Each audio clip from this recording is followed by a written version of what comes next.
all-new episode of Pinal's People, and my guest today is none other than Rina Rien. Rina has been the executive director of Pinal Partnership for the past 4 years. Prior to her time with that organization, she also served as the executive director of Casa Grande Main Street. Rina, thank you so much for joining us on Pinal's People. Absolutely, my pleasure. So to get started, I'm going to ask you a question that I've asked every guest that's been on the show this year, which is, for our audience members who might not be familiar with you, can you give us a little bit of insight into your story and your background? Sure. Well, I actually grew up in Glendale, Arizona, so I'm a local girl, but when I got married, I moved to California and actually spent about 30 years in California before moving back to Casa Grande. So while I was there, I really got involved with marketing and community development, working for a master plan community developer, the Irvine Company in Irvine, California. And it was a wonderful time for development. We had some really beautiful communities that we developed there, including Crystal Cove, which was one of the last coastal developments in Orange County. So I was a part of a team that did really amazing master plan communities there. During the recession, things got really shaky, and I decided to move back. My family had relocated to Casa Grande. And so I decided to come here to kind of figure out what I was going to do next. And that's when I got involved on the nonprofit side. And Main Street was something that came about as a result of the lovely people that I met here that were part of the Chat Chew Chocolate crowd. So it was really fun because I met a lot of nice ladies, including Marge and some of the other people that you're familiar with. And as a result of those interactions and connections, I learned about the opportunity at Casa Grande Main Street. That's incredible.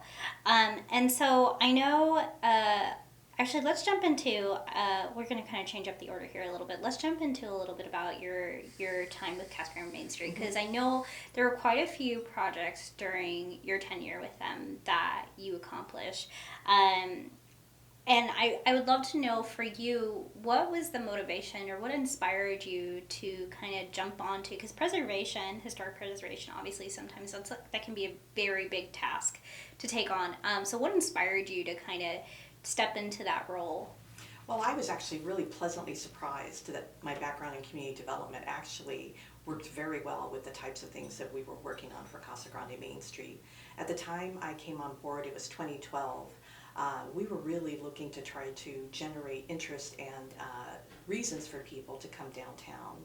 And I was very, very fortunate to, have Marge Dance still very much involved with what was going on in the community. And when I met Marge, it was one of those things where I drank the Kool-Aid on the historic preservation. She was just a wealth of knowledge, and she really is the champion of the downtown community. And so I learned so much from her about the history of Casa Grande and why it was so important to preserve the history in the buildings and to make sure that we shared that story, because even people that grew up here and were locals didn't know a lot of why this town started, where everyone came from. And the one thing that I really enjoyed as I got to know people here is I always asked, why they came to Casa Grande, and I always got some really interesting stories about why they came here. But then I was like, well, why did you stay? Mm-hmm. And the answer was always the same. Oh, I met all these lovely people, and I just, fell in love with the community. And that was what we, both Marge and I really wanted to work on and to demonstrate and to give people a reason to come downtown, because there was so much great history here. Yeah. And, so one of the things, I love that you talk about, like, the history of the community, because there's been a few initiatives as part of CG Main Street that you helped to kind of move forward. One of them, of course, was the Doors to the Past project. Right.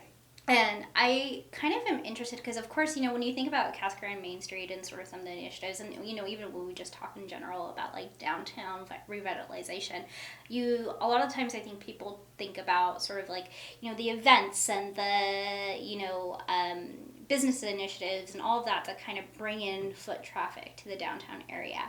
Um, but can you talk a little bit about why you felt bringing like murals and kind of like a vibrant pop of color to the area was important? Well, when I first got here, and at the time I wasn't really connected yet to Casa Grande Main Street, I was looking for places to go and things to do. And I've been used to living in big cities with a lot of culture. And I was like, no offense, but it was one of those things where, what am I going to do in this one horse town? And it was driving me crazy. And that's when I got connected to Chachu Chocolate and came to Art in the Alley. And that was the thing that made me realize, oh, I can live here. I love this place. There was all these wonderful local artists showing their art. The murals were already there. So, all of these people, the art community that was here was so vibrant.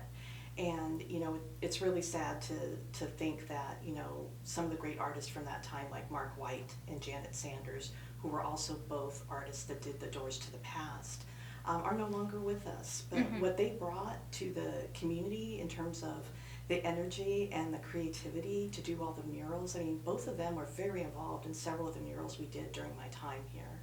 And so their legacy is still here, and I think that's wonderful that we can still look at those things and remember, what a contribution that they made to the artist group here. But Art in the Alley really started it all, and that was when I fell in love with downtown Casa Grande. And so when I got the opportunity to, interview for Casa Grande Main Street, I think that was one of the things. And I don't know if you've noticed, but I say Casa Grande sometimes, and I say Casa Grande, but I understand for the locals it's Casa Grande, and for the newbies it's Casa Grande. So I will go back and forth. Yeah. I never say it the same way twice. But you really do get a sense for what makes this community so vital and vibrant. And I think that enthusiasm for it was, one of the reasons that the board selected me to be the director. So I was really excited about what the potential was here, and that, there was already this great energy. We just needed to cultivate it and find a way to utilize it for, funding. That was the big challenge. It's like, how are we going to fund these projects? Well, we had to go out there and, coming from California where I had $1 million advertising budget, to having to search everywhere I could to find some money so we could do a mural project or the Doors to the Past. It was one of those things that really got me excited about nonprofit work, because I realized, everything we did was such a small amount of money. We could do big things because small town but big ambitions, and that that really was gratifying in terms of being able to do things in the community that I knew were going to be here and stand the test of time. Yeah, yeah. But yeah, so one of the things I'm really glad you brought up funding, because one of the things that we talked about a little bit off camera was a neon sign park. Yeah.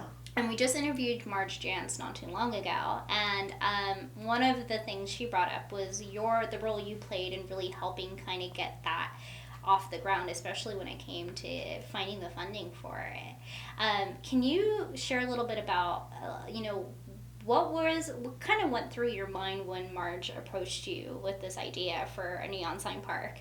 And what kind of motivated you to really kind of pitch in and try to get it off the ground? Well, every time Marge approached me with a project, that was my first question in my mind. Okay, where am I going to find the money for this? Yeah. Because she inspired me. Mm-hmm. So, Marge is great at, sharing her enthusiasm, and it's contagious. So whenever she came to me with a project, it's like, yes, let's figure out a way to do this. But that one was a big lift. And the thing is, all of the stars lined up for that project. At the time that she wanted to do it, she had been collecting, those neon signs for many years. And I know you probably got a lot of background there when you talked with Marge. But they were sitting in a room that the city had provided, and they were dusty and all the glass was broken. I mean, it was going to be an overwhelming project, and it was going to cost a lot of money to basically restore all of the signs. And we wanted to restore them to their true historical nature, not put LED and other things that would have saved us a lot of time and money. We wanted to do it the right way. And so at the time that all of our discussion about that was going on, we did the first fundraiser for the Sunset Court sign that was on the Western Trading Post wall. And we raised the funds for that all by ourselves. We did a silent auction, or not silent auction, but a live auction that the Olsons volunteered to do for us, and had a great turnout, great response from the community, and that was the key to really getting the momentum going for the sign park. So after that had happened and we had installed the first neon sign, the National Historic Preservation Group called the State Preservation Office in Phoenix and asked them. They wanted a main street in Phoenix that needed funding because they were kicking off a national campaign. And at the time, the director there said, well, we don't have any main streets in Phoenix, but we have one in Casa Grande. And they've got a great project that they want to do, because we had just been to the State Historic Preservation Conference and shared what we were trying to do and showed the Sunset Court sign. And so everyone knew about our project, and it was just by, the luck of the draw that the national group contacted us. And when they heard about the Neon Sign Park, they were sold. They thought that was such a cool project. But at the time, there was a $20 million that were being funded by American Express, and all the other competitors, we had to compete for the money. So the top 10 cities got the funds out of all the ones that were involved in the contest, and we were competing against Miami, Los Angeles, a historic black theater in Philadelphia.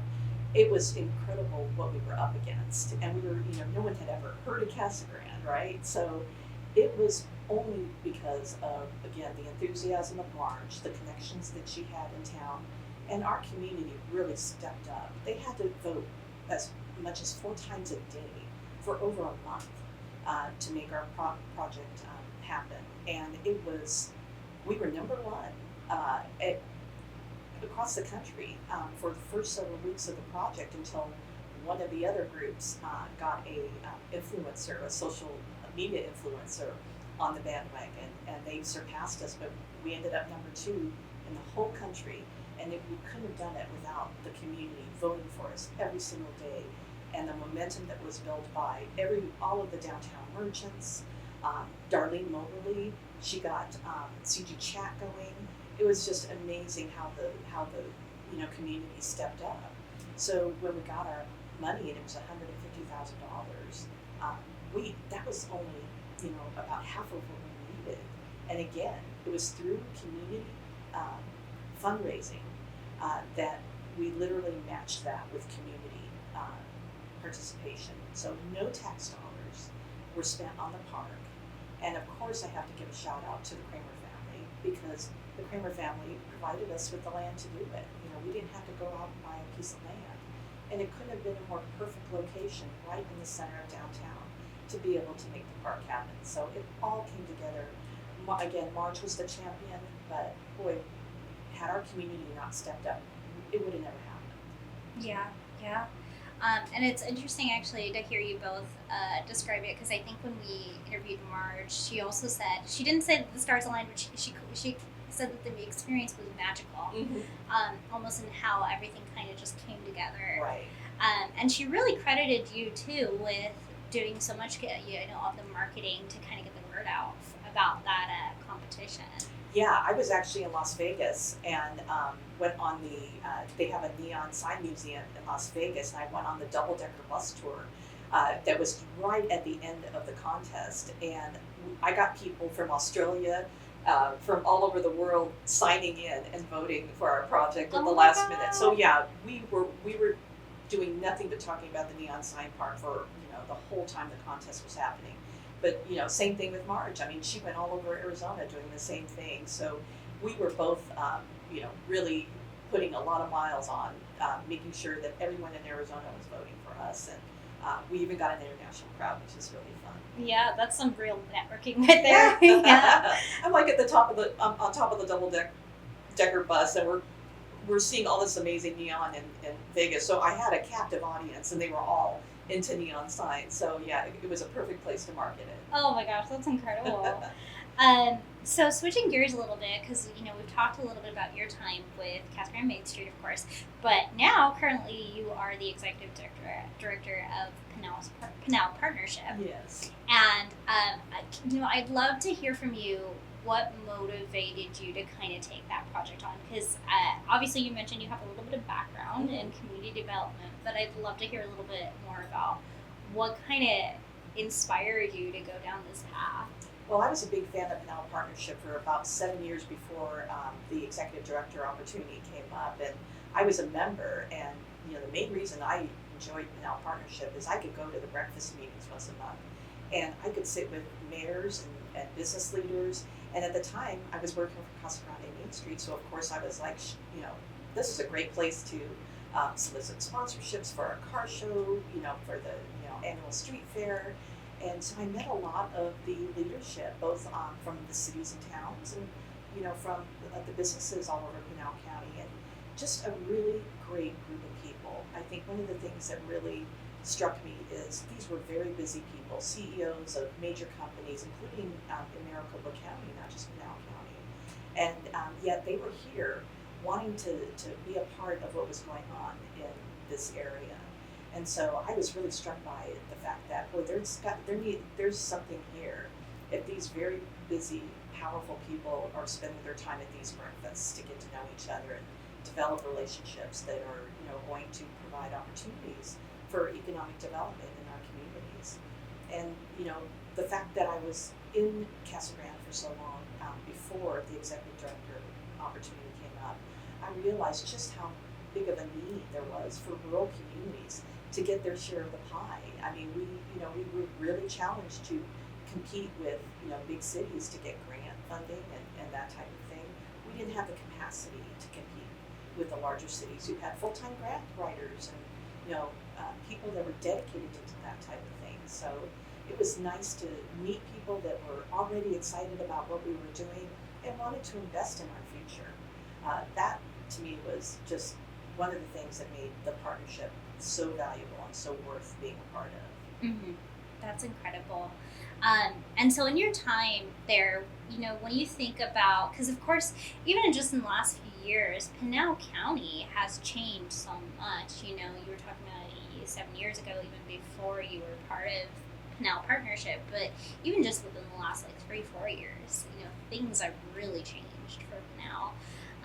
So when you reflect back on your time, the 4 years you've been with Pinal Partnership, what are some of the accomplishments or achievements that you feel most proud of, being able to kind of be a part of? Because I think what people don't realize is how, we talk about networking and we talk about, kind of being a hub for a lot of these community members to get together, and people are doing really big things in the county to get together. But, Pinal Partnership is also such a huge hub of information. You guys, host panelists every month. And it's really, they're very informative meetings. And so I would love if you could speak to, what are you most proud of, or what do you feel has been the biggest accomplishment so far? Well, in both cases, at Main Street and at Pinal Partnership, my predecessors provided me with such a wonderful foundation to start with. Just like Marge was, so instrumental in helping me to understand the history and why it was so important. Sandy Smith was the original director of the Pinal Partnership, and I had an opportunity to engage with her over the years when I was a member, and then Melissa Johnson followed her, and both of those ladies were just so instrumental in making sure that the partnership and the organization continued to thrive and to grow, particularly during COVID. Melissa did an outstanding job making sure that even though everyone could only meet virtually, that membership was still engaged. So when I arrived, it was right after COVID, and I think one of the things that I am very proud of is that when I arrived, it was just a few months after the new president, Tony Smith, had joined the organization. And I really feel like Tony and I made a great team in terms of rebuilding the engagement in person, because at the time, again, we had just come off of virtual meetings. No one was meeting in person, and we were needing to build up the membership again, but also encourage people to come back to Pinal County to get re-engaged. And that, took some time to do, but we accomplished it. And as a result, we maintained and grew the membership, and then really started to capture new sectors, new business sectors. We have a lot of new partners that are involved with energy, which we know is really critical for our economic development in the coming years. The other thing that I really saw when I started as a director that I'd not been privy to prior is how much hard work the committees did. And so we have 8 committees that are focused on everything from water, resources, to transportation, to economic development, and business and education, just to name a few. And when I started being involved with these committees, again, I saw all these members that were volunteering their time, and these, again, all very busy people, volunteering their time to really make a difference and make things happen. And I wanted them to be celebrated, and so we started the Emerging Leaders Initiative, and that's been in place now for a couple of years. And what it does is it gives these up and coming leaders that were part of these committees doing so much work to be visible in the organization. So, our board is made up primarily of, the CEOs and the principals of the organizations.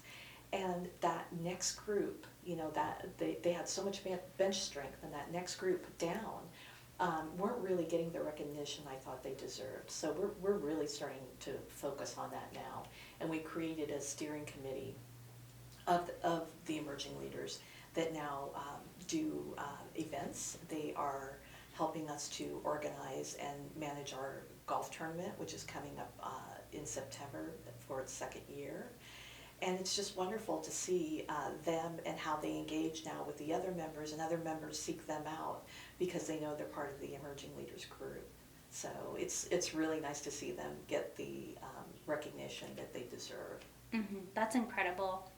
I mean, it really is a testament to how far, especially post-COVID, I hadn't even thought about that, about how far, Pinal Partnership has come after something so challenging like COVID. And one of the things that I think is really phenomenal about that organization, too, is you guys are having big conversations about really, meaty topics that are affecting the county.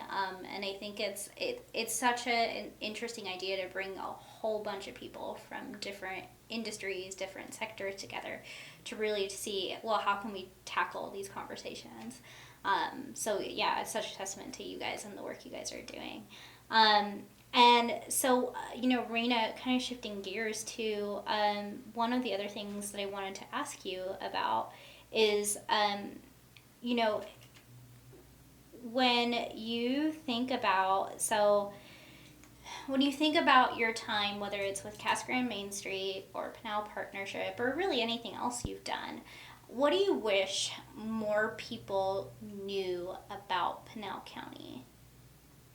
I really wish that more people knew what amazing towns we have. I think that, it's great to see Casa Grande and how long, it's been in the limelight now for the past several years with all the wins that have happened in terms of job growth and the companies that are coming to this town. So when I transitioned from Casa Grande Main Street to Pinal Partnership, I realized, just what great, diamonds in the rough we have in these other smaller rural communities that are all over Pinal County. Each one of them has, a different culture, different characteristics that makes their town so unique. And so I really hope as we, continue to celebrate the rural environment, and especially as tourism becomes a big driver now in our communities, that we really let everyone know just what wonderful places and destinations we have.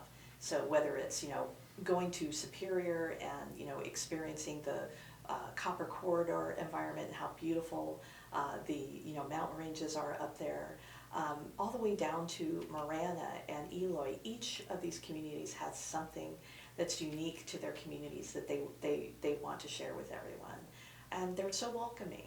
So, if you're going on a road trip or, you're here in Arizona because you want to see the Grand Canyon, or you're in Scottsdale. It's really worth a trip for people to come down and see what's going on in Pinal County. And I actually heard something on a segment not too long ago where Gen Z is now doing town sizing. Have you heard about this? No. So this is a new travel trend that's happening among Gen Z, where they're actually seeking out small towns and wanting to kind of immerse themselves in these unique places that no one's ever heard of before. And for those people that are looking for that kind of experience, please come to Pinal County, because you can take a great little road trip around the county and experience all kinds of different things. If it's rodeo you like, if it's the outdoors, if it's our neon sign park, there's just a lot of really great destinations that you can get in the car and enjoy all within a day. Yeah, wow, that is mind-boggling to me. I hadn't heard about that. I'd love to hear more. And you know what? Some of the most scenic road trips you'll ever take too are in Pinal County. Yeah. Yeah. Um, And just 20-30 minutes from Chandler, and you're out in the wide open. yeah, absolutely. Yeah, no, definitely do it, Gen Zers. Yeah. But so one last question for you, actually, and this is a question we've made it our mission to ask everyone, Rina, who comes on the show. If you were to think about, many, many years from now, when people look back on the work you've done in the community, what do you hope they remember most about your legacy? Oh, there will always be a soft spot in my heart for the Neon Sign Park. And, I really hope it's going to be here for many years to come. And I think that's one of the things that I find, most rewarding about community development is that, the decisions that we're making now, the work that we're doing now, is going to have an impact on, generations to come. And so that to me is the most rewarding piece of it, is knowing that, we're doing things that are going to improve the quality of life for people in our communities. And, I'm looking forward to doing more of that kind of work with Pinal Partnership. Yeah, that's wonderful. Rina, thank you so much for being on the show. Thank you for having me.